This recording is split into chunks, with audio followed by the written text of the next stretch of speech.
Sino po dito yung naloloka na kaganina? Around 4 p.m. po kasi bigla pong parang nag-switch yung SIM, yung data ng smart po, bigla nawala po. Tapos yung pagkawala, akala ko expired na yung SIM card ko.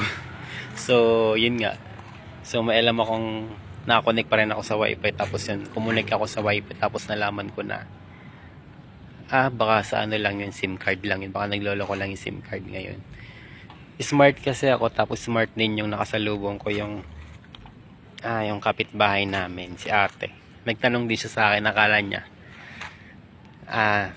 yung cellphone yung cellphone niya sira, kaya yung kanyang data nawala po yung data ng smart ngayon po. So parehas lang pala kami nawala ng data dito sa lugar dito, pero sa iba po hindi pa namin alam.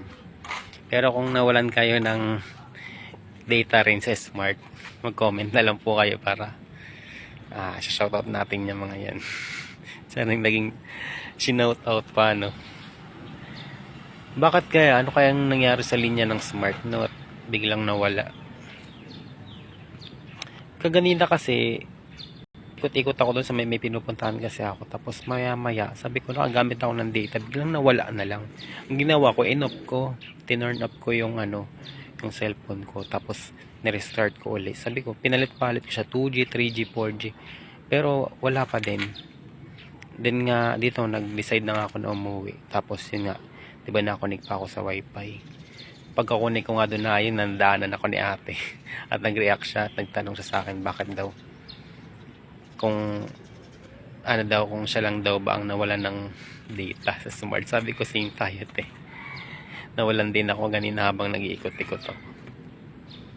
So ayan guys, kung isa ka sa nabudol o naloko-loko ng network ng smart, comment down below na.